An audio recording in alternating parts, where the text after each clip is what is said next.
우리에게 주신 하나님의 말씀은 시편 147편 1절로부터 20절까지입니다. 함께 보도록 하겠습니다. 할렐루야. 우리 하나님을 찬양하는 일이 선함이여 찬송하는 일이 아름답고 마땅하도다. 여호와께서 예루살렘을 세우시며 이스라엘의 흩어진 자들을 모으시며 상심한 자들을 고치시며 그들의 상처를 싸매시는도다. 그가 별들의 수요를 세시고 그것들을 다 이름대로 부르시는도다. 우리 주는 위대하시며 능력이 많으시며 그의 지혜가 무궁하시도다. 여호와께서 겸손한 자들은 붙으시고 악인들은 땅에 엎드려 뜨리시는도다. 감사함으로 여호와께 노래하며 수금으로 하나님께 찬양할지어다. 그가 구름으로 하늘을 덮으시며 땅을 위하여 비를 준비하시며 산에 풀이 자라게 하시며 들짐승과 우는 까마귀 새끼에게 먹을 것을 주시는도다. 여호와는 말에 힘이 세다 하여 기뻐하지 아니하시며 사람의 다리가 억세다 하여 기뻐하지 아니하시고 여호와는 자기를 경외하는 자들과 그의 인자하심을 바라는 자들을 기뻐하시는도다. 예루살렘아 여호와를 찬송할지어다. 시온아 내 하나님을 찬양할지어다. 그가 내 몸빗장을 견고히 하시고 내 가운데 있는 너의 자녀들에게 복을 주셨으며 내 경내를 평안하게 하시고 아름다운 밀로 너를 배불리시며 그의 명령을 땅에 보내시니 그의 말씀이 속히 달리는도다. 눈을 양털같이 내리시며 서리를 재같이 흩으시며 우박을 떡 부스러기같이 뿌리시나니 누가 능히 그의 추위를 감당하리요. 그의 말씀을 보내사 그것들을 녹이시고 바람을 불게 하신즉 물이 흐르는도다. 그가 그의 말씀을 야곱에게 보이시며 그의 율례와 규례를 이스라엘에게 보이시는도다. 그는 어느 민족에게도 이와 같이 행하지 아니하셨나니 그들은 그의 법도를 알지 못하였도다. 할렐루야. 아멘. 시편 147편은 시편 전체의 결론으로 볼 수 있는 마지막 단락 중에서 두 번째 시에 해당합니다. 앞의 시편과 마찬가지로 할렐루야로 시작해서 할렐루야로 마치는 이 시는 창조주이시자 왕이신 하나님을 찬양하고 있습니다. 오늘 본문은 크게 세 단락으로 나눌 수가 있는데 1절에서 6절, 7절에서 11절, 그리고 마지막으로 12절에서 20절로 구분이 가능합니다. 먼저 첫 번째 단락에서는 이렇게 말을 합니다. 이스라엘의 회복자, 만물의 주관자 되시는 하나님을 찬양하라. 1절을 한번 보시기 바랍니다. 할렐루야, 우리 하나님을 찬양하는 일이 선함이여 찬송하는 일이 아름답고 마땅하도다. 시인과 공동체는 하나님께 할렐루야를 외치며 찬양을 시작하는데 본문에서 시인은 우리 하나님이라는 호칭을 사용하고 있습니다. 이는 하나님이 그들과 언약을 맺었다는 사실을 알려주기 위함이죠. 하나님이 이스라엘을 자기 백성 삼으셨기에 우리 하나님을 찬양하는 것이고 이것은 선하고 아름다우며 마땅한 일이 되는 것입니다.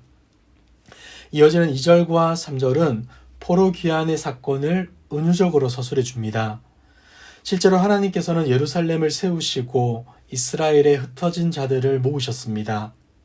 하지만 사실 시간 순서대로 생각해 보자면 포로된 자들이 먼저 돌아왔고 그 후에 예루살렘이 회복된 것입니다. 그러나 시인은 예루살렘의 회복을 먼저 언급합니다. 왜냐하면 그 의미의 중요성을 더욱 부각하고자 하는 것이죠. 예루살렘의 회복은 하나님의 임재의 회복인과 동시에 언약이 되살아남을 상징합니다. 그리고 포로 귀환 자체를 영적으로 볼 때 예루살렘의 회복이라 말할 수도 있는 것이죠. 포로 귀환의 놀라운 사건은 선지자들을 통해 미리 예언되었고 때가 되어서 그대로 이루어진 겁니다. 신실하신 하나님께서는 이스라엘과 했던 약속을 지킴으로써 그들과 맺었던 언약이 파기되지 않았음을 보여주었던 것이죠. 그런데 이것이 끝이 아닙니다. 하나님은 귀한 자들의 마음 또한 회복해 주십니다. 3절을 보십시오. 상심한 자들을 고치시며 그들의 상처를 싸매시는도다. 이스라엘에 흩어진 자들은 상심한 자들입니다. 말 그대로 마음이 깨어진 자들인 것이죠.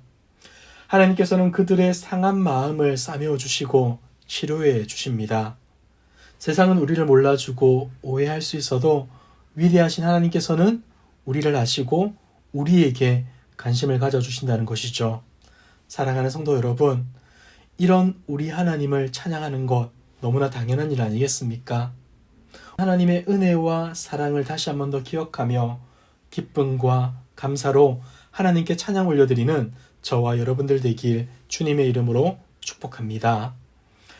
이어지는 본문에서 시인은 온 우주 만물을 창조하신 하나님을 언급하며 우리가 그의 위대하심을 측량할 수 없다라고 고백합니다. 시인의 말이 어떠합니까?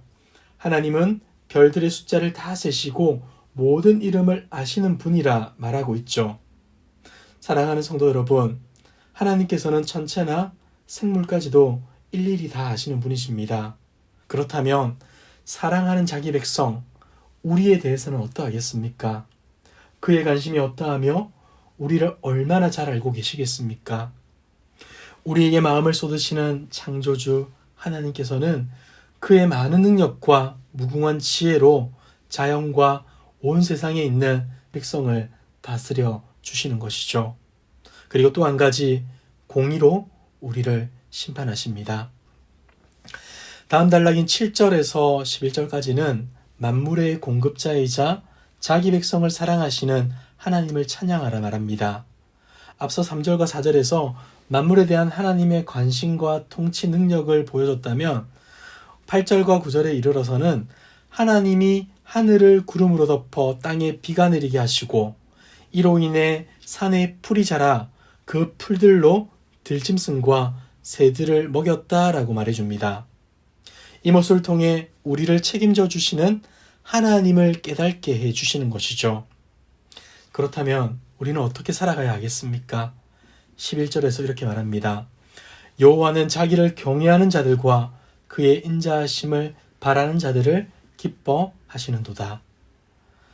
우리가 다른 사람들보다 뛰어나거나 잘난 구석이 있어야만 우리를 돌봐주시고 우리에게 필요한 것을 공급해 주시는 것이 아닙니다.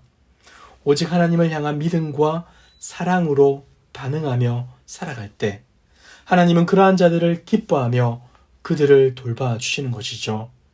사랑하는 성도 여러분, 우리의 삶을 돌아봅시다. 우리의 삶은 정말 하나님이 기뻐하시는 삶입니까?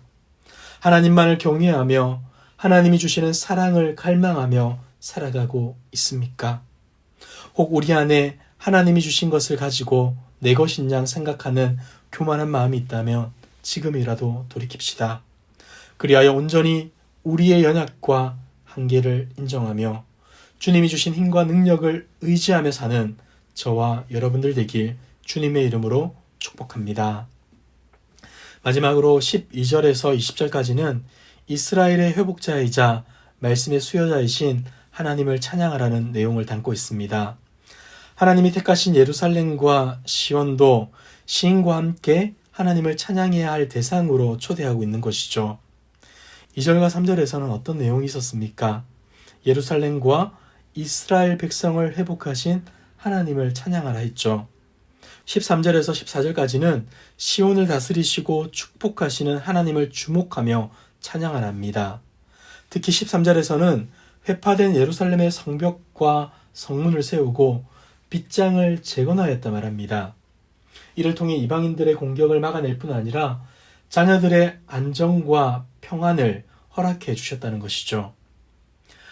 우리가 잘 아는 것처럼 연약한 인생이 아무리 열심히 방어막을 세워도 안전은 보장될 수 없습니다. 하지만 하나님께서 직접 문빗장을 든든히 세우신다면 무슨 걱정이 있겠습니까? 하나님의 허락이 없이는 누구도 시온의 안정과 평화를 무너뜨릴 수 없는 것 아니겠습니까? 13절을 보십시오. 여기서는 먼저 각 가정에 평안과 형통의 복을 주신다 말합니다. 그리고 14절에서는 그들이 사는 경계에 평화를 두시고 질 좋은 밀로 먹이시기까지 하신다고 말씀합니다. 아무 조건 없는 하나님의 축복을 이와 같이 보여주고 있는 것이죠. 그런데 여러분, 이 축복을 오해해서는 안 됩니다. 시온에 거주한다고 해서 저절로 이러한 축복이 주어질 거란 착각은 버려야 하는 것이죠. 앞에서 말씀드렸던 것처럼 하나님의 이러한 축복은 하나님을 경외하며 그 말씀을 지켜 행하는 자, 곧 하나님의 진정한 언약 백성에게만 주어진다는 것입니다. 15절 이하에서는 하나님의 다스림이란 개념이 하나님의 말씀과 연결되어 있음을 보여줍니다. 15절에서 18절까지는 만물을 말씀으로 다스리신 하나님을 찬양하는 내용이 나오는데, 하나님은 말씀으로 눈을 양털처럼, 서리를 재처럼, 우박을 부스러기처럼 뿌리고 흩날리십니다. 하나님이 계절과 기후를 정하셨음을 보여주고 있는 것이죠. 하나님은 천지 만물을 말씀으로 창조하셨듯이 말씀으로 자연에게 각자의 임무를 명하셨습니다. 그리고 이로 인해 자연 세계의 기초와 질서가 세워지게 된 것이죠. 이 하나님의 말씀은 그들에게만 주어진 것이 아니라 이스라엘 백성들에게도 동일하게 주어진 것입니다. 이 말은 이스라엘에게도 그들의 본분과 지켜야 할 질서가 있다라는 것이죠. 하나님은 출애굽한 이스라엘 백성들과 시내산에서 언약을 맺으셨고 그들에게 율법의 말씀을 공포하여 주셨습니다. 그리하여 그들이 하나님의 말씀을 따라 사는 거룩한 백성으로 자라가길 원하셨던 것이죠. 그런데 여러분, 이 언약의 말씀은 이제 세상 모든 사람들에게 선포되었습니다. 예수 그리스도 안에서 그렇게 된 것이죠. 그리고 우리 모두는 이 하나님의 말씀을 통해 너무나 큰 복을 받게 된 것입니다. 여러분, 하나님의 말씀을 통해 얻게 된 복이 무엇입니까? 무지하에 아무것도 알 수 없었던 우리에게 하나님은 자신이 어떤 분인지, 예수 그리스도께서 어떠한 분이신지, 그리고 그분의 대속의 사랑이 얼마나 큰지, 천국의 상속자로서 받은 복이 얼마나 큰지 깨닫게 하셨습니다. 그리고 어두운 세상 속에서 믿음으로 승리할 수 있도록 우리에게 그 길을 알려주신 것이죠. 사랑하는 성도 여러분, 하나님이 우리에게 주신 이 말씀 안에 참된 복이 있음을 믿으시길 바랍니다. 그리하여 날마다 약속의 말씀을 묵상하며 사랑과 능력의 하나님, 그분의 언약을 통해 주어지는 복의 놀라움을 깨달아 오늘 하루도 말씀 안에서 기뻐하고 감격하며 하나님을 찬양하는 저와 여러분들 되길 주님의 이름으로 축복합니다. 기도하겠습니다. 사랑과 은혜가 풍성하신 하나님 아버지, 죄로 죽었던 우리를 십자가의 은혜로 구원해 주시고 새 생명 주셔서 감사합니다. 오늘도 주님이 행하신 일을 기억하게 하시고 하나님을 찬양하게 하옵소서. 그럼에도 불구하고 연약하고 부족한 우리의 모습을 고백합니다. 하나님의 말씀을 따라 살기보다 내 욕심과 자랑으로 삶의 많은 부분을 채워갔고 죄악된 나의 모습에 탄식하고 회개하기보다 부끄러워하고 마냥 감추고 숨기려 했던 것이 우리의 모습입니다. 주님, 용서하여 주시옵소서. 다시금 하나님의 말씀 앞에 겸손히 서게 하시고 하나님이 허락해 주시는 복을 바라보며 살아가게 하옵소서. 이 모든 말씀 예수님의 이름으로 기도드리옵나이다. 아멘. 이 시간 주신 말씀을 붙들고 기도하시고 주간 기도 제목을 따라서 훈련과 교육을 위해 기도하겠습니다. 모든 훈련을 통해 예수님 닮은 온전한 제자들로 세워지도록 주일학교 자녀들과 청년들이 부흥 성장할 수 있도록 담임 목사님과 모든 말씀 사역자들, 주일학교 교사들이 맡겨진 사명을 잘 감당할 수 있도록, 특별히 우크라이나의 전쟁이 멈추고 회복될 수 있도록 그곳에 사역하는 선교사님들을 위해 기도해 주시기 바랍니다. 우리 교회는 지금 16억 무슬림을 위해 30일 기도 중에 있습니다. 오늘은 27번째 날로 권능의 밤을 위한 기도를 하겠습니다. 권능의 밤 또는 율법의 밤이라고 번역되는 라일라트 알 까드르는 이슬람 달력에서 가장 성스러운 밤 중 하나라고 합니다. 이때 많은 무슬림들은 기도와 예배에 집중하기 위해 은둔하기도 하는데, 이 기간 동안 무슬림들이 기적적으로 예수님을 만날 수 있도록 예수님을 통한 용서의 계시가 그들에게 임하도록 무슬림의 축복을 구하는 중에 참되신 예수님의 복음을 만날 수 있도록 기도 바랍니다. 다 함께 합심 기도 제목과 개인적인 기도 제목으로 기도 바랍니다. 다 함께 기도하겠습니다.